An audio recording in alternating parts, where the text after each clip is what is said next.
ನಮಸ್ಕಾರ. ಕರ್ನಾಟಕ ಈ ದಿನಕ್ಕೆ ಸ್ವಾಗತ. ನಾನು ತೇಜಸ್ವಿನಿ. ಈಗ ಹೆಡ್ಲೈನ್ಸ್. ದೇಶದಲ್ಲೇ ಬೆಂಗಳೂರಿನಲ್ಲಿ ಮಾತ್ರ ಮೆಟ್ರೋ ದರ ಏರಿಕೆ. ಮೆಟ್ರೋ ದರ ಏರಿಕೆಗೆ ಕೇಂದ್ರ ಸರ್ಕಾರ ಕಾರಣ ಎನ್ನುವುದು ಸುಳ್ಳು. ಇದಕ್ಕೆ ರಾಜ್ಯ ಸರ್ಕಾರವೇ ನೇರ ಹೊಣೆ ಎಂದ ತೇಜಸ್ವಿ ಸೂರ್ಯ. ಸರ್ಕಾರಿ ಶಾಲಾ ಮಕ್ಕಳ ಪೌರಾಣಿಕ ನಾಟಕ ಪ್ರದರ್ಶನ. ಮೂಕ ವಿಸ್ಮಿತರಾದ ಪೋಷಕರು, ವಿದ್ಯಾರ್ಥಿಗಳಿಗೆ ಅಧಿಕಾರಿಗಳು, ಗ್ರಾಮಸ್ಥರ ಶ್ಲಾಘನೆ. ವಿದ್ಯಾರ್ಥಿಗಳಿಗೆ ಪಾರಂಪರಿಕ ಸ್ಥಳಗಳ ಬಗ್ಗೆ ಮಾಹಿತಿ ಅಗತ್ಯ. ಸ್ಮಾರಕ ರಕ್ಷಣೆಗೆ ವಿದ್ಯಾರ್ಥಿಗಳ ಪಾತ್ರ ಮುಖ್ಯ. ಮುರಳೀಧರ್ ಮಾಹಿತಿ.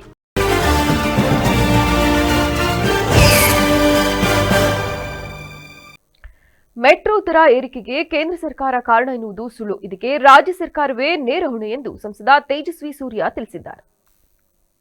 ಕೇಂದ್ರ ಸಚಿವ ಮನೋಹರ್ ಲಾಲ್ ಖಟ್ಟರ್ ಅವರನ್ನು ಭೇಟಿಯಾಗಿ ವಿವರಿಸಿರುವ ಸಂಸದರು, ಕೇವಲ 1 ವರ್ಷದ ಅವಧಿಯಲ್ಲಿ ಬೆಂಗಳೂರು ಮೆಟ್ರೋ ದರವನ್ನು ಶೇಕಡಾ 71ರಷ್ಟು ಏರಿಕೆ ಮಾಡುವ ಮೂಲಕ ಇಡೀ ದೇಶದಲ್ಲೇ ಬೆಂಗಳೂರು ಮೆಟ್ರೋವನ್ನು ಅತ್ಯಂತ ದುಬಾರಿಯನ್ನಾಗಿಸಿದ್ದು ರಾಜ್ಯ ಸರ್ಕಾರ ಹಾಗೂ ಬಿಎಂಆರ್ಸಿಎಲ್ ಎಂದು ಸಂಸದ ತೇಜಸ್ವಿ ಸೂರ್ಯ ತೀವ್ರವಾಗಿ ಆರೋಪಿಸಿದ್ದಾರೆ.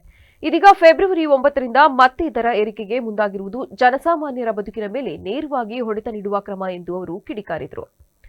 ಬೆಂಗಳೂರು ಮೆಟ್ರೋ ಪ್ರಯಾಣಿಕರಿಗೆ ಅನುಕೂಲವಾಗುವಂತೆ ಟಿಕೆಟ್ ದರ ಕಡಿತಗೊಳಿಸುವ ನಿಟ್ಟಿನಲ್ಲಿ ರಾಜ್ಯ ಸರ್ಕಾರ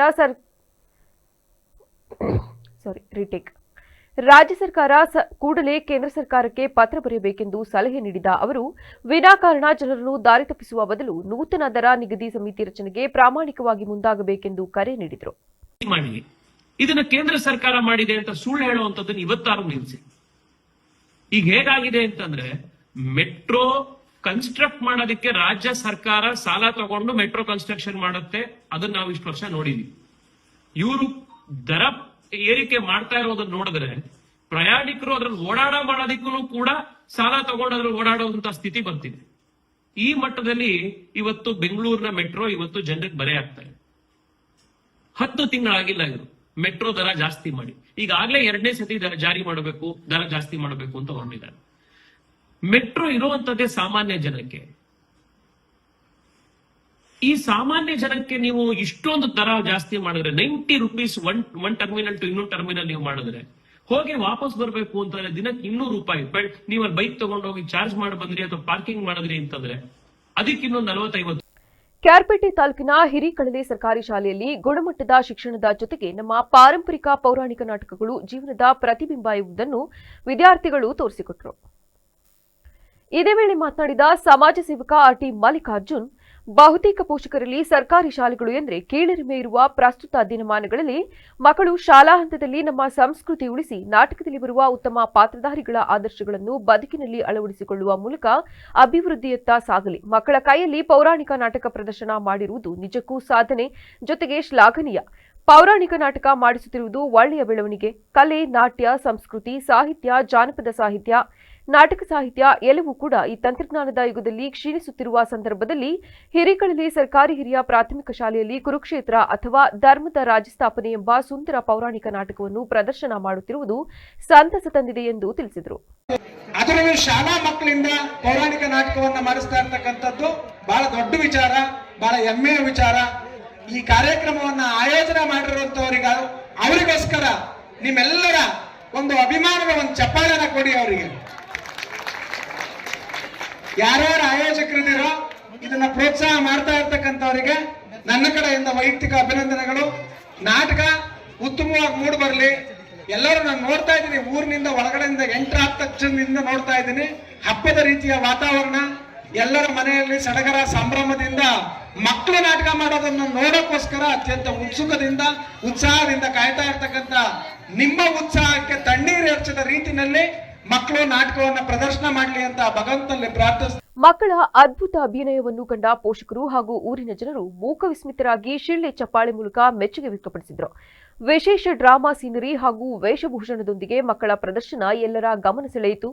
ಪೌರಾಣಿಕ ನಾಟಕದಲ್ಲಿ ತಮ್ಮ ಮಕ್ಕಳ ಅದ್ಭುತವಾದ ಅಭಿನಯವನ್ನು ಕಂಡ ಪೋಷಕರು ಸಂಭ್ರಮಗೊಂಡರು.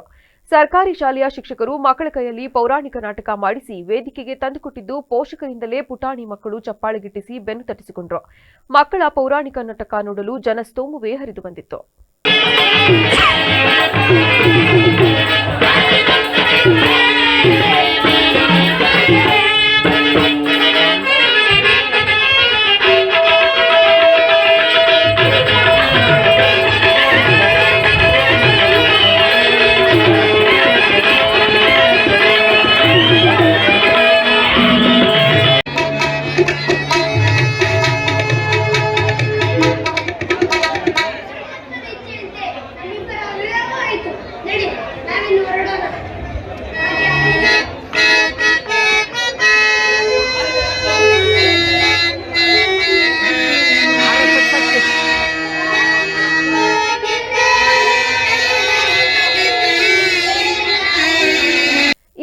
ಕಾರ್ಯಕ್ರಮದಲ್ಲಿ ಗ್ರಾಮದ ಹಿರಿಯ ಮುಖಂಡರಾದ ಎಚ್ಎಂ ರಾಮೇಗೌಡ, ನಾಗರಾಜು, ರಾಮಕೃಷ್ಣ, ಕೃಷ್ಣೇಗೌಡ, ಮಂಜೇಗೌಡ ಸೇರಿದಂತೆ ಮಕ್ಕಳ ಪೋಷಕರು, ಗ್ರಾಮಸ್ಥರು ಹಾಜರಿದ್ದರು.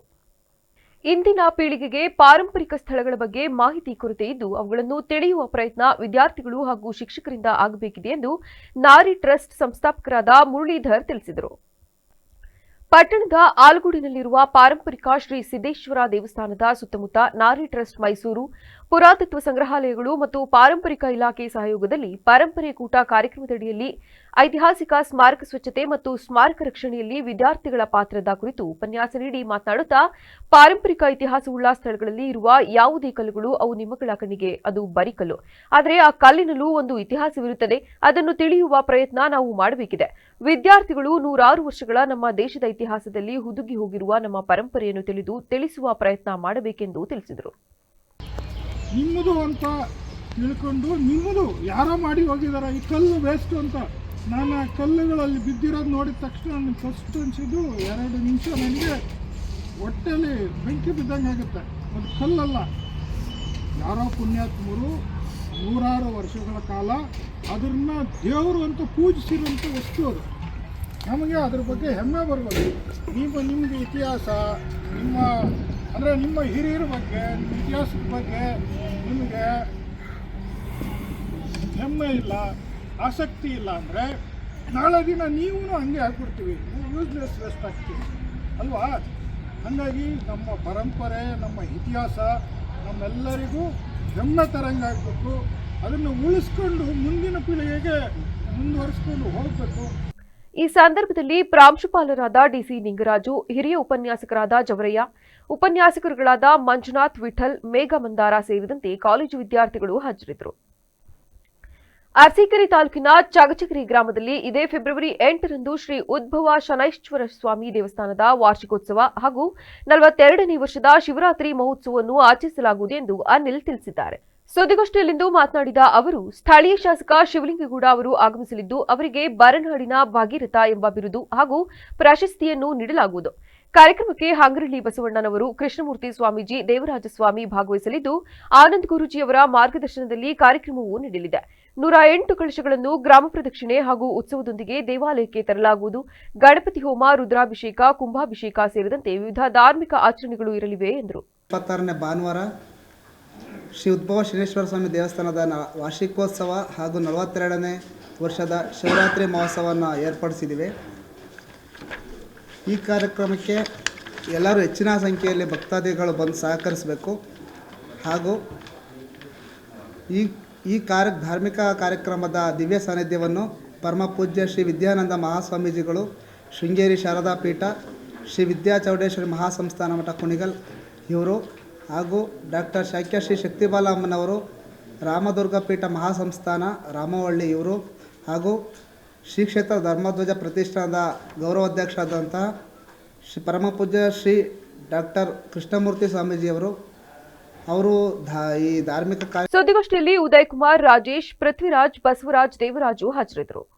ನಗರದ ಪ್ರಸಿದ್ಧ ಶಕ್ತಿಪೀಠವಾಗಿರುವ ಶ್ರೀ ಹಾಸನಾಂಬ ದೇವಾಲಯದಲ್ಲಿಂದು ಸಾಮೂಹಿಕ ಶ್ರೀ ದೇವಿ ಪುರಾಣ ಪಠಣ ಹೋಮ ಹಾಗೂ ಧರ್ಮಸಭೆ ಕಾರ್ಯಕ್ರಮವನ್ನು ಆಯೋಜಿಸಲಾಗಿತ್ತು. ಲೋಕ ಕಲ್ಯಾಣಾರ್ಥವಾಗಿ ಮಳೆ ಬೆಳೆ ಸಮೃದ್ಧಿ, ಸುಖ ಶಾಂತಿ ಹಾಗೂ ನೆಮ್ಮದಿಗಾಗಿ 108ಕ್ಕೂ ಅಧಿಕ ಶ್ರೀದೇವಿ ಉಪಾಸಕರಿಂದ ಧಾರ್ಮಿಕ ಕಾರ್ಯಕ್ರಮ ಆರಂಭವಾಯಿತು. ಶ್ರೀ ಹಾಸನಾಂಬ ದೇವಾಲಯ ಅನಾವರಣದ 5ನೇ ವರ್ಷದ ಅಂಗವಾಗಿ ಈ ವಿಶೇಷ ಪೂಜಾ ವಿಧಿಗಳು ನೆರವೇರಿದವು. ಜಗನ್ಮಾತೆಯಾದ ಶ್ರೀ ಶಾಂಭವಿಯನ್ನು ಭಕ್ತಿಯಿಂದ ಭಜಿಸುವ ಮೂಲಕ ನಾಡಿನ ಜನತೆಗೆ ಸಮೃದ್ಧಿ, ಆರೋಗ್ಯ ಹಾಗೂ ನೆಮ್ಮದಿ ದೊರಕಲಿ ಎಂಬ ಸಂಕಲ್ಪವನ್ನು ಕೈಗೊಳ್ಳಲಾಗಿತ್ತು. ಶ್ರೀ ಹಾಸನಾಂಬ ದೇವಾಲಯವು ವರ್ಷದಲ್ಲಿ ಕೇವಲ 10 ರಿಂದ 12 ದಿನಗಳವರೆಗೆ ಮಾತ್ರ ಗರ್ಭಗುಡಿ ತೆರೆದುಕೊಳ್ಳುವ ಅಪರೂಪದ ವೈಶಿಷ್ಟ್ಯ ಹೊಂದಿದ ಶಕ್ತಿಶಾಲಿ ಕ್ಷೇತ್ರವಾಗಿದೆ. ಗರ್ಭಗುಡಿ ಮುಚ್ಚಿದ ಬಳಿಕವೂ ನಂದಾದೀಪ ಆರದೇ ಇರುವುದು, ಅರ್ಪಿಸಿದ ನೈವೇದ್ಯ ಬಿಸಿಯಾಗಿಯೇ ಇರುವುದು ದೇವಿಯ ಮಹಿಮೆಯ ಪವಾಡವೆಂದು ಭಕ್ತರು ನಂಬುತ್ತಾರೆ. ದೇವಿಯ ಮುಂಭಾಗದಲ್ಲಿರುವ ನೆಲ್ಲುಕಾಳಿನ ಗಾತ್ರದ ಕಲ್ಲು ವರ್ಷದಿಂದ ವರ್ಷಕ್ಕೆ ವೃದ್ಧಿಯಾಗುತ್ತಾ ಬರುತ್ತಿರುವುದು ಈ ಕ್ಷೇತ್ರದ ಮತ್ತೊಂದು ವಿಶೇಷತೆ ಎಂದು ಬಂದಿದ್ದ ಗಣ್ಯರು ತಿಳಿಸಿದರು. ಅದಕ್ಕೆ ಇವತ್ತು ನಾನು ನಿಮ್ಗೆ ಕುಂತು ಚಾಲೆಂಜ್ ಮಾಡಿ ಹೇಳಕತ್ತೀನಿ, ಬೇಕಾದಷ್ಟು ಈ ಪ್ರಪಂಚ ಬೇಕಾದಂಗೆ ತಿರುಗಲಾಗ ಹೊಡಿಲಿ, ಇನ್ನೂ 300 ವರ್ಷ ಬಿಟ್ಟು 400 ವರ್ಷಲಾಗ ಹೊಡಿಲದು. ಆದ್ರೆ ಈ ಭಾರತ ದೇಶವನ್ನು ಯಾರೂ ಒಂದು ಕಿರಿಬೇಳಿನ ಕೂಲ್ದಾಗಲಾಡ್ಸೋಕ್ಕಾಗೋದಿಲ್ಲ. ಈ ಹಿಂದೂ ರಾಷ್ಟ್ರವನ್ನು ಮುಂದುವರಿಯೋಕ್ಕೆ ಯಾರೂ ಆಗೋದಿಲ್ಲ. ಇದು ಇತಿಹಾಸದೊಳಗೆ ಬರೆದಿರುವಂಥ. ಯಾಕೆ ಅಂಥ ಸ್ವಾಮಿ ನಾವು ಅದೀವಂತಂದ್ರೆ ಹೆಂಗೆ ಅದೀವಂತಂದ್ರೆ 60 ರಾಷ್ಟ್ರಗಳು ಬಂದಾವ, 72 ದೇಶದ ನಾಯಕರು ಬಂದಾರ, 70 ಕೋಟಿ ಜನ ಬಂದಾರ. ಏಕಕಾಲಕ್ಕೆ ಪ್ರಯಾಗರಾಜದ ಕುಂಭಮೇಳದೊಳಗೆ ಎಲ್ಲರೂ ತುಂಬಿ ಮುಳುಗ್ಯಾರಂದ್ರೆ ಆ ಸಮುದ್ರನೇ ಪಾವನವಾಗಿ ನಾನು ಹಿಂದೂಸ್ತಾನ ಅಲ್ಲ ಹಿಂದೂ ಮಹಾಸಾಗರ ಅಂತ ಸಮುದ್ರ ಹೇಳಿಬಿಟ್ಟೈತೆ ದೇಶಕ್ಕೆ. ಅಂಥ ದೇಶದೊಳಗೆ ನಾವು ಹುಟ್ಟಿ ಬದುಕಿದ್ದೇವೆ ಅಂದರೆ ಮತ್ತು ಈ ದೇಶವನ್ನು ಕಾಪಾಡೋದಕ್ಕೆ ನಾವು ಇಲ್ಲೇನು? ಇವತ್ತು ನೀವೆಲ್ಲ ಕೂತು ಮಾಡಿದ್ರಲ್ಲ, ಎಂಥ ಹೋಮ ಅದು. ನಿರ್ಗತಿಕ ವ್ಯಕ್ತಿಗಳ ಸಹಾಯಕ್ಕೆ ಧರ್ಮಸ್ಥಳ ಗ್ರಾಮಾಭಿವೃದ್ಧಿ ಸಂಸ್ಥೆಯು ಮುಂದೆ ಬಂದಿದ್ದು, ತಾಲೂಕಿನಲ್ಲಿ ಸುಮಾರು 20 ಮಂದಿ ವಯೋವೃದ್ಧರಿಗೆ ಮಾಸಿಕವಾಗಿ 1,000 ಪಿಂಚಣಿ ಹಾಗೂ ವಾತ್ಸಲ್ಯ ಯೋಜನೆ ಅಡಿಕಿಟ್ಟನ್ನು ವಿತರಿಸಲಾಯಿತು. ಇದೇ ವೇಳೆ ಯೋಜನಾಧಿಕಾರಿ ಚೇತನ್ ಕುಮಾರ್ ಮಾತನಾಡಿ, ಚನ್ನರಾಯಪಟ್ಟಣದ ಕೆರೆಬೀದಿ ವಾಸಿ ಸುಮಾರು 80 ವರ್ಷದ ನಲ್ಲೂರಮ್ಮ ಹೂವು ಕಟ್ಟಿ ಜೀವನ ಸಾಗಿಸುತ್ತಿದ್ದರು. ಇದೀಗ ನಿತ್ರಾಣಗೊಂಡಿದ್ದು ಆಸರಿಗೆ ಯಾರೂ ಇಲ್ಲ. ಇವರಿಗೆ ವಾತ್ಸಲ್ಯ ಯೋಜನೆಯಡಿ ರು 1,000 ಪಿಂಚಣಿ ಹಾಗೂ ನಿತ್ಯ ಬಳಕೆಯ ಪದಾರ್ಥ ನೀಡಿಕೆ ಮಾಡಲಾಯಿತು ಎಂದರು.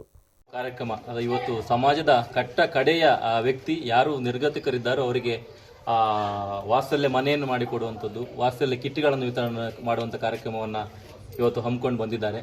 ಈ ದಿನ ನಮ್ಮ ಚನ್ನರಾಯಪಟ್ಟಣ ತಾಲೂಕಿನಲ್ಲಿ ಬೆಳಿಗ್ಗೆ ಇದೇ ಕಸಬಾ ಎ ವಲಯದಲ್ಲಿ ಉದ್ಘಾಟನೆಗೊಂಡು ಇವತ್ತು 20 ಇಂತಹ ನಿರ್ಗತಿಕ ಕುಟುಂಬಕ್ಕೆ ಇವತ್ತು ವಾತ್ಸಲ್ಯ ಕಿಟ್ಗಳನ್ನು, ಪಾತ್ರೆಗಳನ್ನು, ಬಟ್ಟೆಗಳನ್ನು ಕೊಡುವಂಥ ಕೆಲಸವನ್ನು ಮಾಡಿದ್ದೇವೆ. ಇದು ಇಲ್ಲಿ ಪುನಃ ಕೊನೆಯ ಒಂದು 20ನೆಯ ಫಲಾನುಭವಿಯಾಗಿ ನಲ್ಲೂರಮ್ಮ ಅವರಿಗೆ ಇವತ್ತು ನಾವು ವಾತ್ಸಲ್ಯ ಕಿಟ್ಟನ್ನು ಕೊಡ್ತಾ ಇದ್ದೇವೆ. ಚಾಪೆ ಇರ್ಬೋದು, ದಿಂಬು, ಪಾತ್ರೆಗಳು, ಟೀ ಪಾತ್ರೆ ಇರ್ಬೋದು, ಅನ್ನದ ಪಾತ್ರೆ ಇರ್ಬೋದು, ಬಟ್ಟಲಿರ್ಬೋದು, ಅವರಿಗೆ ತೊಡಲಿಕ್ಕೆ ಸೀರೆ ಇರ್ಬೋದು, ಲಂಗ ಇರ್ಬೋದು, ದಿಂಬಿ ಇರ್ಬೋದು, ಬೇರೆ ಬೇರೆ ಐಟಮ್ಗಳನ್ನು ಇವತ್ತು ಇವರಿಗೆ ಕೊಡ್ತಾ ಇದ್ದೇವೆ.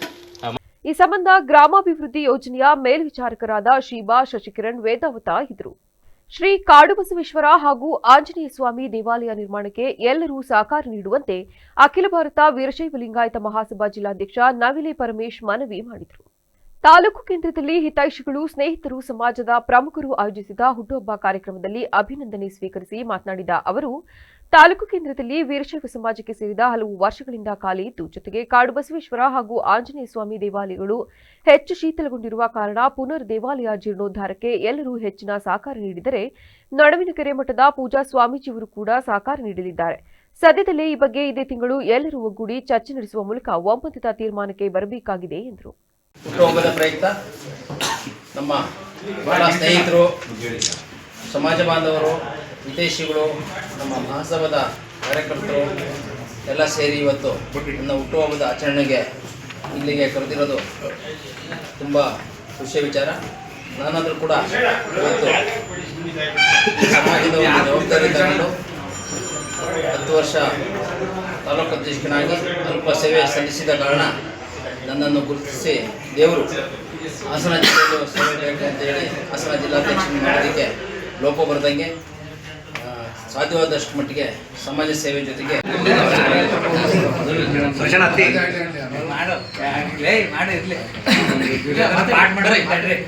ಶ್ರೀಯುತ ನವಿಲೆ ಪರಮೇಶ್ ಅವರು ಇವತ್ತು 55ನೇ ವರ್ಷ ತುಂಬಿ 56ನೇ ವರ್ಷಕ್ಕೆ ಕಾಲಿಟ್ಟಿರ್ತಕ್ಕಂಥ ಈ ಶುಭ ಸಭಾ ಹಿತೈಷಿಗಳು, ಸ್ನೇಹಿತರು ಹಾಗೂ ವೀರಶೈವ ಸಮಾಜದ ಪ್ರಮುಖರು ಆಯೋಜಿಸಿದ ಹುಟ್ಟುಹಬ್ಬ ಕಾರ್ಯಕ್ರಮದಲ್ಲಿ ಕೇಕ್ ಕತ್ತರಿಸುವ ಮೂಲಕ ಅಭಿನಂದನೆ ಸ್ವೀಕರಿಸಿದರು.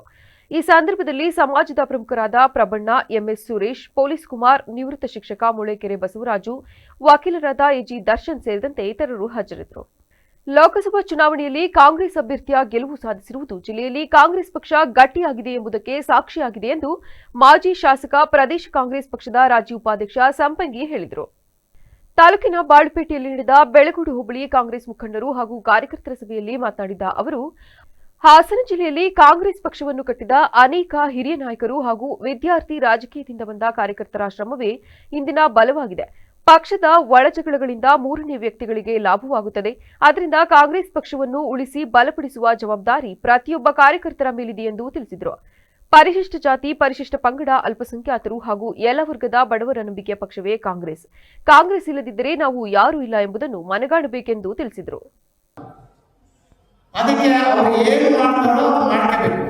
ಅವ್ರದ್ದು ಏನೇ ಇದ್ರು ಕೂಡ ಅವರು ನಿಮ್ಮ ಹತ್ರ ಮಾತಾಡುವಂತಲ್ಲ, ಕಾರ್ಯಕರ್ತರ ಎದುರುಗಡೆ ಮಾತಾಡೋಂಗಿಲ್ಲ. ಬೇರೆ ಯಾರು ಅವರು ಇರ್ತಕ್ಕಂಥ ಬೇರೆ ಯಾರು ಅದಕ್ಕಿಂತ ಉನ್ನತವಾದಂಥ ನಮ್ಮ ರಾಜ್ಯಾಧ್ಯಕ್ಷರಿದ್ದಾರೆ, ಕಾರ್ಯಾಧ್ಯಕ್ಷರಿದ್ದಾರೆ, ನಮ್ಮ ಉಪಾಧ್ಯಕ್ಷರಿದ್ದಾರೆ, ಉಸ್ತುವಾರಿಗಳಿದ್ದಾರೆ, ಅವರಿಗೆ ಅವರ ಏನು ಸಂಕಟ ಇದೆ, ಅವ್ರು ಏನಿರುತ್ತೆ, ಅವ್ರು ಏನು ತಪ್ಪ ವಿರೋಧ ಮಾಡಿದ್ರು. ಆದರೆ ಅದೇ ಬಿಜೆಪಿನವರು ಬೇರೆ ಬೇರೆ ರಾಜ್ಯಗಳಲ್ಲಿ ಇದೇ ಗ್ಯಾರಂಟಿಯನ್ನ ಪ್ರಾರಂಭ ಮಾಡಿಕೊಂಡ್ರು. ಇವತ್ತು ಇದಕ್ಕೆ ನಾವು ನಮ್ಮ ಸರ್ಕಾರ ಇದೆ, ನಮ್ಮ ಕಾಂಗ್ರೆಸ್ ಪಕ್ಷ ಬಹಳ ಗಷ್ಟಿಪುಷ್ಟಾಗಿದೆ. ಇಂಥ ಸಂದರ್ಭದಲ್ಲಿ ನಾವು ಕಾಂಗ್ರೆಸ್ ಪಕ್ಷದಲ್ಲಿ ಒಗ್ಗಟ್ಟಾಗಿ ಕೆಲಸ ಮಾಡಿ ಕಾರ್ಯಕ್ರಮಗಳನ್ನು ಮಾಡಬೇಕು ಈ ಹಾಸನ ಜಿಲ್ಲೆಗೆ, ಅದರಲ್ಲೂ ಈ ಸಕಲೇಶ್ಪುರಕ್ಕೆ. ಕೆಲವರು ಯಾರೋ ಬರ್ತಾರೆ ಹೋಗ್ತಾರೆ, ಅವ್ರಿಗೆ ಅದೇ ಕತೆ.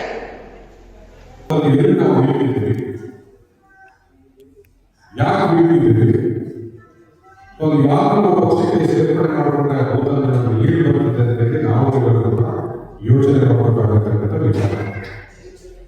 ಇವತ್ತು ಸಾಕಷ್ಟು ಜನ ಚುನಾವಣೆ ಹೋಗಬಲ್ಲ ಇದೇ ಕ್ಷೇತ್ರದಲ್ಲಿ ಪ್ರತಿ ವಾರಕ್ಕೆ 4ರಿಂದ 5 ದಿವಸ ಕನಿಷ್ಠ 4 ಈ ಸಂದರ್ಭದಲ್ಲಿ ಪ್ರದೇಶ ಕಾಂಗ್ರೆಸ್ ಪಕ್ಷದ ರಾಜ್ಯ ಪ್ರಧಾನ ಕಾರ್ಯದರ್ಶಿ ಟಿಬಿ ಶ್ರೀನಿವಾಸ್, ತಾಲೂಕು ಯೋಜನೆ ಅನುಷ್ಠಾನ ಸಮಿತಿ ಅಧ್ಯಕ್ಷ ಮುರಳಿ ಮೋಹನ್, ಸಕಲೇಶ್ಪುರ ಅಭಿವೃದ್ಧಿ ಪ್ರಾಧಿಕಾರದ ಅಧ್ಯಕ್ಷ ಸೈಯದ್ ಮುಫೀಸ್, ಬ್ಲಾಕ್ ಕಾಂಗ್ರೆಸ್ ಅಧ್ಯಕ್ಷ ಬಿರುಮುಡಿ ಚಂದ್ರು ಸೇರಿದಂತೆ ಹಲವರು ಉಪಸ್ಥಿತರಿದ್ದರು. ಹಲ್ಗೂರು ಗ್ರಾಮ ಪಂಚಾಯಿತಿ ಕಚೇರಿ ಮತ್ತು ರಾಜೀವ್ ಗಾಂಧಿ ಸೇವಾ ಕೇಂದ್ರದ ನೂತನ ಕಟ್ಟಡ ಉದ್ಘಾಟನೆ ಸಮಾರಂಭವನ್ನು ಏರ್ಪಡಿಸಲಾಗಿತ್ತು. ಮಳವಳ್ಳಿ ತಾಲೂಕಿನ ಹಲ್ಗೂರು ಗ್ರಾಮದ ರಾಷ್ಟ್ರೀಯ ಹೆದ್ದಾರಿ ಮುತ್ತತ್ತಿ ಸರ್ಕಲ್ನಲ್ಲಿ ಏರ್ಪಡಿಸಿದ್ದ ಕಾರ್ಯಕ್ರಮವನ್ನು ಮಳವಳ್ಳಿ ಕ್ಷೇತ್ರದ ಶಾಸಕರು ಹಾಗೂ ರಾಜ್ಯ ಮಾಲಿನ್ಯ ನಿಯಂತ್ರಣ ಮಂಡಳಿ ಅಧ್ಯಕ್ಷ ಪಿಎಂ ನರೇಂದ್ರ ಸ್ವಾಮಿ ಉದ್ಘಾಟಿಸಿ ಮಾತನಾಡಿ, ನರೇಗಾ ಮತ್ತು ರಾಜೀವ್ ಗಾಂಧಿ ಸಶಸ್ತ್ರೀಕರಣ ಯೋಜನೆಯಡಿ 99 ಲಕ್ಷ ರು ವೆಚ್ಚದಲ್ಲಿ ಸುಸಜ್ಜಿತವಾದ ಈ ಕಟ್ಟಡವನ್ನು ನಿರ್ಮಿಸಲಾಗಿದ್ದು, ಬಹುದಿನಗಳಿಂದ ಸ್ವಂತ ಗ್ರಾಮ ಪಂಚಾಯತ್ ಕಟ್ಟಡದ ಕೊರತೆಯಿಂದ ಕ್ಷೇತ್ರ ಸಂಪನ್ಮೂಲ ಕೇಂದ್ರದ ಕಟ್ಟಡದಲ್ಲಿ ತಾತ್ಕಾಲಿಕವಾಗಿ ಪಂಚಾಯತ್ ಕಾರ್ಯಚಟುವಟಿಕೆಗಳು ನಡೆಯುತ್ತಿದ್ದು, ಇದೀಗ ನೂತನ ಕಟ್ಟಡ ಲೋಕಾರ್ಪಣೆಗೊಂಡಿರುವುದು ಸಂತಸ ತಂದಿದೆ ಎಂದು ಹೇಳಿದರು. ಉದ್ಘಾಟನೆಯನ್ನ ಅತ್ಯಂತ ಸಂತೋಷದಿಂದ ನೆರವೇರಿಸಿ ಇದು ಪಂಚಾಯಿತಿಗೆ ನರೇಗಾ ಹಾಗೂ ರಾಜೀವ್ ಗಾಂಧಿ ಸಶಕ್ತೀಕರಣ ಯೋಜನೆಯಡಿ 99 ಲಕ್ಷದಲ್ಲಿ ಈ ಒಂದು ಕಟ್ಟಡವನ್ನು ಕಟ್ಟಿದೆ. ಜವಾಬ್ದಾರಿಯಿಂದ ಈ ಕೆಲಸವನ್ನು ಭಾಳ ಹಿಂದೆನೇ ಮಾಡಬೇಕಾಗಿತ್ತು. ತಡವಾದರೂ ಇದನ್ನು ಜವಾಬ್ದಾರಿಯಿಂದ ಮಾಡಲಿಕ್ಕೆ ನಾನು ಎಲ್ಲ ಪಂಚಾಯಿತಿ ಅಧ್ಯಕ್ಷರು, ಉಪಾಧ್ಯಕ್ಷರು ಮತ್ತು ಸದಸ್ಯರು ಅಭಿನಂದನೆಯನ್ನು ಹೇಳ್ತಾ ಸಂತೋಷದಿಂದ ಇದನ್ನು ಅರ್ಚಕ ಉಮೇಶ್ ಆರಾಧ್ಯರ ನೇತೃತ್ವದಲ್ಲಿ ಹಸುಕರುಗಳನ್ನು ಪ್ರವೇಶಿಸಿ ಲಕ್ಷ್ಮೀ ಪೂಜೆ ಮತ್ತು ಹೋಮ ಹವನಗಳನ್ನು ನೆರವೇರಿಸಲಾಯಿತು. ಈ ಸಂದರ್ಭದಲ್ಲಿ ಪಕ್ಷದ ಕಾರ್ಯಕರ್ತರು ಮತ್ತು ಗ್ರಾಮ ಪಂಚಾಯತ್ ಅಧ್ಯಕ್ಷೆ ಗುಲ್ನಾಜ್ ಬಾನು, ಉಪಾಧ್ಯಕ್ಷೆ ಲತಾಸಿ, ಚೈಂದಿಲ್ ಕೆ, ಶಿವಕುಮಾರ್ ಸೇರಿದಂತೆ ಗ್ರಾಮ ಪಂಚಾಯಿತಿಯ ಎಲ್ಲಾ ಸಿಬ್ಬಂದಿಗಳು ಹಾಗೂ ಪೌರಕಾರ್ಮಿಕ ಸಿಬ್ಬಂದಿಗಳು ಹಾಜರಿದ್ದರು. ಸಾಲಿಗ್ರಾಮ ತಾಲೂಕಿನ ವಿವಿಧ ಗ್ರಾಮಗಳಿಗೆ 15 ಕೋಟಿ ರುಗಳ ಅಭಿವೃದ್ಧಿ ಕಾಮಗಾರಿಯ ಗುದ್ದಲಿ ಪೂಜೆ ನೆರವೇರಿಸಲಾಯಿತು.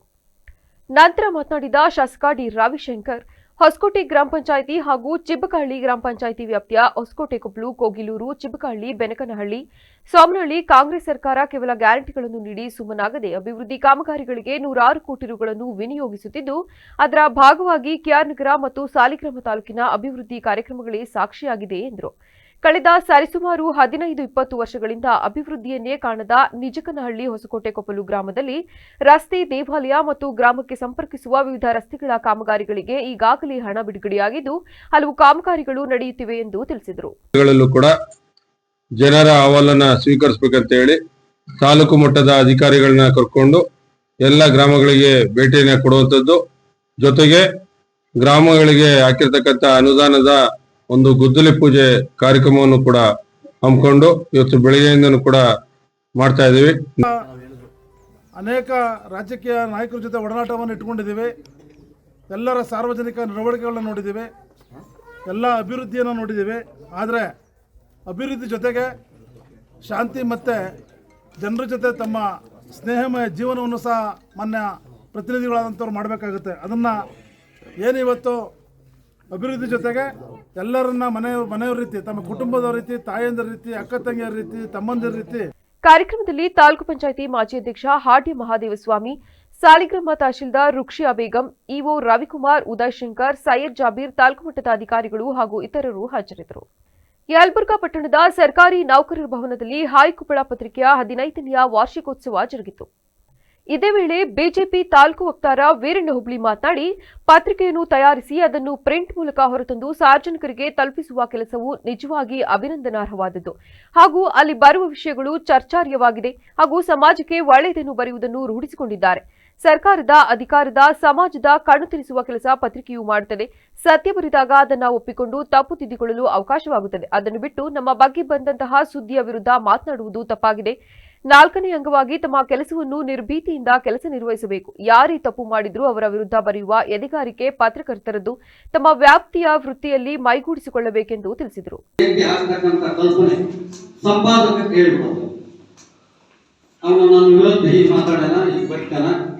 ಒಂದೇ ಪಾರ್ಟಿಯ ವಿಚಾರಗಳನ್ನು ಇಟ್ಕೊಂಡು ಬರೀತಾನ. ಅವನು ಭಾಳ ಅಂದ್ರೆ ಕಾಂಗ್ರೆಸ್ ಫಾಲೋವರ್ಸು, ಭಾಳ ಅಂದ್ರೆ JDS ಫಾಲೋವರ್ಸು, ಭಾಳ ಅಂದ್ರೆ ಕಾಂಗ್ರೆಸ್ ಅಥವಾ ಬಿಜೆಪಿ ಫಾಲೋವರ್ಸು, ಅಥವಾ ಭಾಳ ಅಂದ್ರೆ ರೊಕ್ಕ ಕೊಟ್ಟವ್ರ ಬರೀತಾನ ಅನ್ನುವಂತ ಕಂಪ್ಲೇಂಟ್ ಅನ್ನ ಈ ಸಂದರ್ಭದಲ್ಲಿ ಡಿಕೆ ಪರಶುರಾಮ ಶರಣಪ್ಪ ಪಾಟೀಲ್, ಶರಣಗೌಡ ಉಳ್ಳಾಗಡ್ಡಿ, ಮಹೇಶ್ ಭೂತೆ, ಶಿವಮೂರ್ತಿ ಇಟಗಿ ಅಧಿಕಾರಿಗಳು ಸೇರಿದಂತೆ ಇನ್ನಿತರರು ಹಾಜರಿದ್ದರು. ಮಳವಳ್ಳಿ ತಾಲೂಕಿನ ಅಗಸನಪುರ ಗ್ರಾಮದಲ್ಲಿ ಶ್ರೀ ಬಸವೇಶ್ವರ ಸ್ವಾಮಿ ದೇವಸ್ಥಾನ ಪುನರ್ ಪ್ರತಿಷ್ಠಾಪನೆ ಹಾಗೂ ವಿಮಾನ ಗೋಪುರ ಸ್ಥಾಪನೆ ಕಾರ್ಯಕ್ರಮ ಬಹಳ ವಿಜೃಂಭಣೆಯಿಂದ ಜರುಗಿತು. ಬೆಳಗಿನ ಜಾವದಿಂದಲೇ ಹೋಮ ಹವನ, ಕಳಸ ಪೂಜೆ, ರುದ್ರಾಭಿಷೇಕ, ಕ್ಷೀರಾಭಿಷೇಕ, ಮಹಾಮಂಗಳಾರತಿ ನಡೆಸಲಾಯಿತು. ಬಳಿಕ ಸಾವಿರಾರು ಭಕ್ತರು ದೇವಸ್ಥಾನಕ್ಕೆ ಆಗಮಿಸಿ ದೇವರ ದರ್ಶನ ಪಡೆದು ಪೂಜೆ ಸಲ್ಲಿಸಿದರು. ಇದೇ ವೇಳೆ ಭಕ್ತರಿಗೆ ಅನ್ನಸಂತರ್ಪಣೆ ನಡೆಸಲಾಯಿತು. ಕಾರ್ಯಕ್ರಮಕ್ಕೆ ಹೊನ್ನಲಗೆರೆ, ಜೋಗಿಪುರ, ಅಣ್ಣಹಳ್ಳಿ, ಹಾಡ್ಲಿ, ಹುಸ್ಕೂರು, ಬಾಣಗನಹಳ್ಳಿ, ಕೋಡಿಪುರ ಸೇರಿದಂತೆ ಹಲವು ಗ್ರಾಮದಿಂದ ಭಕ್ತರು ಆಗಮಿಸಿದರು. ಮಹಾಮಂಗಳಾರತಿ, ಅಭಿಷೇಕ, ತೀರ್ಥ ಪ್ರಸಾದ ವಿನಿಯೋಗ ಎಲ್ಲ ನಡೆದಿದೆ. ಎಷ್ಟು ಗಂಟೆಗೆ ಇದು ಆಯಿತು? ಬೆಳಗ್ಗೆ 4:15 4:15 ಪ್ರತಿಷ್ಠಾಪನಾ ಕಾರ್ಯಕ್ರಮ ಬೆಳಗ್ಗೆ 4:15 ಹೋಮ ಹವನಾದಿಗಳು ಮತ್ತು ಕಳಸ ಸ್ಥಾಪನೆ, ಕುಂಭಾಭಿಷೇಕ, ಮೂಲ ವಿಗ್ರಹಕ್ಕೆ ಅಭಿಷೇಕ ಮತ್ತು ಮಹಾಮಂಗಳ. ಇದೇ ವೇಳೆ ಗ್ರಾಮದ ಮುಖಂಡರು, ಯಜಮಾನರುಗಳು ಸಹ ಹಾಜರಿದ್ದರು. ಕಳೆದ 5 ವರ್ಷಗಳ ಅವಧಿಯಲ್ಲಿ ಸರ್ಕಾರಿ ಯೋಜನೆಗಳನ್ನು ಗ್ರಾಮೀಣ ಜನರಿಗೆ ತಲುಪಿಸಲು ಪ್ರಾಮಾಣಿಕವಾಗಿ ಶ್ರಮಿಸಿದ್ದೇವೆಂದು ಹಿಟ್ನೆ ಹೆಬ್ಬಾಗಿಲು ಗ್ರಾಮ ಪಂಚಾಯಿತಿ ಅಧ್ಯಕ್ಷ ಸೀಗೂರು ವಿಜಯಕುಮಾರ್ ತಿಳಿಸಿದರು. ತಾಲೂಕಿನ ಹಿಟ್ನೆ ಹೆಬ್ಬಾಗಿಲು ಗ್ರಾಮ ಪಂಚಾಯಿತಿ ಆವರಣದಲ್ಲಿ ಗ್ರಾಮ ಪಂಚಾಯಿತಿ ವತಿಯಿಂದ ಅವಧಿ ಪೂರ್ಣಗೊಂಡ ಸದಸ್ಯರಿಗಾಗಿ ಹಮ್ಮಿಕೊಂಡಿದ್ದ ಸನ್ಮಾನ ಸಮಾರಂಭದಲ್ಲಿ ಮಾತನಾಡಿದ ಅವರು, ಹಿಟ್ನೆ ಹೆಬ್ಬಾಗಿಲು ಗ್ರಾಮ ಪಂಚಾಯಿತಿ ವ್ಯಾಪ್ತಿಯಲ್ಲಿ ಎಲ್ಲ ವರ್ಗದ ಜನರಿದ್ದು ಕಳೆದ 10 ವರ್ಷಗಳ ಅವಧಿಯಲ್ಲಿ ಕಾಂಗ್ರೆಸ್ ಪಕ್ಷದ ಬೆಂಬಲದಿಂದ ಆಳ್ವಿಕೆ ಮಾಡಿದ್ದೇವೆ. ಈ ಸಂದರ್ಭದಲ್ಲಿ ಮಾನ್ಯ ಸಚಿವರಾದ ಕೆ. ವೆಂಕಟೇಶ್ ರವರ ನಿರಂತರ ಸಂಪರ್ಕ, ಸಲಹೆ, ಸಹಕಾರ ಹಾಗೂ ಮಾರ್ಗದರ್ಶನದಲ್ಲಿ ಗ್ರಾಮಕ್ಕೆ ಅಗತ್ಯವಾದ ಮೂಲಭೂತ ಸೌಕರ್ಯಗಳನ್ನು ಒದಗಿಸಲು ಪ್ರಾಮಾಣಿಕ ಪ್ರಯತ್ನ ಮಾಡಿದ್ದೇವೆಂದು ತಿಳಿಸಿದರು. ಯಾವುದೇ ತರ ಜಾತಿ ಮತ್ತು ಇನ್ನೊಂದು ಗುಂಪು ಅಥವಾ ಹಣ ಬಲನೋ ಇನ್ನೊಂದು ಮತ್ತೊಂದು ಮಾಡಿ ವೋಟ್ ಮಾಡೋದಲ್ಲ. ನಮ್ಮ ರಾಜ್ಯದ, ನಮ್ಮ ಪಂಚಾಯಿತಿಯ ಮತ್ತು ನಮ್ಮ ದೇಶದ ಅಭಿವೃದ್ಧಿಗೋಸ್ಕರ ನಾವು ಪ್ರಾಮಾಣಿಕ ಮತವನ್ನು ಹಾಕೋದ್ರ ಮೂಲಕ ಮುಂದಿನ ಚುನಾವಣೆಗಳು ಆಯ್ಕೆ ಮಾಡಿಕೊಡ್ಬೇಕು ಅಂತ ಮನವಿ ಮಾಡ್ತೀನಿ. ಹಿಂದೆನೂ ಕೂಡ ನಮ್ಮ ಒಳ್ಳೆ ಸಲಹೆಗಳ ಆಯ್ಕೆ ಮಾಡಿದ್ರಿಂದ ಇವತ್ತು ನಮ್ಮ ಪಂಚಾಯತಿ. ಈ ಸಂದರ್ಭದಲ್ಲಿ ಕೆಪಿಸಿಸಿ ಸದಸ್ಯ ಹಾಗೂ ಗ್ರಾಮ ಪಂಚಾಯಿತಿ ಮಾಜಿ ಅಧ್ಯಕ್ಷ ಅನಿಲ್ ಕುಮಾರ್ ಮಾತನಾಡಿ, ನಮ್ಮ ಗ್ರಾಮ ಪಂಚಾಯಿತಿಯ ಎಲ್ಲ ಸದಸ್ಯರು ಪಕ್ಷಭೇದ ಮರೆತು ಒಟ್ಟಾಗಿ ಪಂಚಾಯಿತಿ ವ್ಯಾಪ್ತಿಯ ಎಲ್ಲಾ ಗ್ರಾಮಗಳ ಅಭಿವೃದ್ಧಿಗೆ ದುಡಿದಿದ್ದೇವೆ. ಯಾವುದೇ ಸಮಸ್ಯೆ ಇದ್ದರೂ ತಕ್ಷಣದಲ್ಲಿ ಬಗೆಹರಿಸುವ ಕೆಲಸವನ್ನು ಮಾಡಿದ್ದೇವೆ. ಈ ಎಲ್ಲಾ ಕೆಲಸಗಳಿಗೂ ನಮ್ಮ ಸಚಿವರಾದ ವೆಂಕಟೇಶ್ ಅವರು ಮಾರ್ಗದರ್ಶನ ನೀಡಿದ್ದಾರೆ. ಹಾಗಾಗಿ 5 ವರ್ಷ ಅವಧಿಯಲ್ಲಿ ಪ್ರಾಮಾಣಿಕವಾಗಿ ಕೆಲಸ ಮಾಡಿಕೊಂಡು ಬಂದಿದ್ದೇವೆ. ಇಂದು ಎಲ್ಲರಿಗೂ ಬೀಳ್ಕೊಡುಗೆ ಸಮಾರಂಭ ಮಾಡಿರುವುದು ಸಂತೋಷವಾಗಿದೆ. ಆದ್ದರಿಂದ ಮುಂಬರುವ ಎಲ್ಲಾ ಚುನಾವಣೆಯಲ್ಲೂ ಒಳ್ಳೆಯ ಅಭ್ಯರ್ಥಿಗಳನ್ನು ಆಯ್ಕೆ ಮಾಡಲು ಜನತೆ ಮುಂದಾಗಬೇಕು. ಆಗ ಮಾತ್ರ ಉತ್ತಮ ಕೆಲಸ ಕಾರ್ಯಗಳಿಗೆ ಅನುಕೂಲವಾಗುತ್ತದೆ ಎಂದು ತಿಳಿಸಿದರು. ಸ್ವಾರ್ಥ ಏನಿಲ್ಲ, ಆಯ್ಕೆ ಮಾಡುವ ಜನಗಳ ಮೇಲೆ ಅಭಿಮಾನ ಇರ್ತದೆ. ಹಾಗಾಗಿ ಆದ್ರೂ ಕೂಡ ನಾವೆಲ್ಲರೂ ಕೂಡ ಸಮಾನವಾಗಿ ನಮ್ಮ ಪಂಚಾಯತ್ ವ್ಯಾಪ್ತಿ ಇದ್ದಾರೆ, ಹಳ್ಳಿನೂ ಕೂಡ ಸಮಾನವಾಗಿ ಎಲ್ಲಿ ಮೂಲಭೂತ ಸೌಕರ್ಯ ಕೊರತೆ ಇರ್ತದೆ ಅಂತದಕ್ಕೆ ಮೊದಲನೇ ಆದ್ಯತೆಯನ್ನು ಕೊಟ್ಕೊಂಡು ನಾವು ಇಲ್ಲಿ ತನಕನೂ ಪ್ರಾಮಾಣಿಕವಾಗಿ ಎಲ್ಲರೂ ಅರ್ಥದ ರೀತಿ ನಡ್ಕೊಂಡಿದ್ದೀವಿ. ಇವತ್ತು ನಮಗೆ ಬೀಳ್ಕೊಡುಗೆ ಸಮಾರಂಭವನ್ನು ಇಟ್ಕೊಂಡಿರುವ ಈ ಸಂದರ್ಭದಲ್ಲಿ ಉಪಾಧ್ಯಕ್ಷೆ ಯಶೋಧಮ್ಮ, ಮಾಜಿ ಅಧ್ಯಕ್ಷ ಎಚ್ಎನ್ ಕಾಮರಾಜ್, ಛಾಯಾಮಣಿ ಮಹದೇವ್, ರವಿಕುಮಾರ್, ಸ್ಥಾಯಿ ಸಮಿತಿ ಅಧ್ಯಕ್ಷ ಎಟಿ ಮಂಜುನಾಯ್ಕ ಸೇರಿದಂತೆ ಮತ್ತಿತರರು ಉಪಸ್ಥಿತರಿದ್ದರು. ಈಗ ಮತ್ತೊಮ್ಮೆ ಹೆಡ್ಲೈನ್ಸ್. ದೇಶದಲ್ಲೇ ಬೆಂಗಳೂರಿನಲ್ಲಿ ಮಾತ್ರ ಮೆಟ್ರೋ ದರ ಏರಿಕೆ. ಮೆಟ್ರೋ ದರ ಏರಿಕೆಗೆ ಕೇಂದ್ರ ಸರ್ಕಾರ ಕಾರಣ ಎನ್ನುವುದು ಸುಳ್ಳು. ಇದಕ್ಕೆ ರಾಜ್ಯ ಸರ್ಕಾರವೇ ನೇರ ಹೊಣೆ ಎಂದ ತೇಜಸ್ವಿ ಸೂರ್ಯ. ಸರ್ಕಾರಿ ಶಾಲಾ ಮಕ್ಕಳ ಪೌರಾಣಿಕ ನಾಟಕ ಪ್ರದರ್ಶನ. ಮೂಕ ವಿಸ್ಮಿತರಾದ ಪೋಷಕರು, ವಿದ್ಯಾರ್ಥಿಗಳಿಗೆ ಅಧಿಕಾರಿಗಳು, ಗ್ರಾಮಸ್ಥರ ಶ್ಲಾಘನೆ. ವಿದ್ಯಾರ್ಥಿಗಳಿಗೆ ಪಾರಂಪರಿಕ ಸ್ಥಳಗಳ ಬಗ್ಗೆ ಮಾಹಿತಿ ಅಗತ್ಯ. ಸ್ಮಾರಕ ರಕ್ಷಣೆಗೆ ವಿದ್ಯಾರ್ಥಿಗಳ ಪಾತ್ರ ಮುಖ್ಯ. ಮುರಳೀಧರ್ ಮಾಹಿತಿ. ಕ್ಷಣ ಕ್ಷಣದ ಸುದ್ದಿಗಾಗಿ ನೋಡ್ತಾ ಇರಿ ವಿವಿಸಿ ಟಿವಿ. ಸತ್ಯದ ಕಡೆ ನಮ್ಮ ನಡೆ.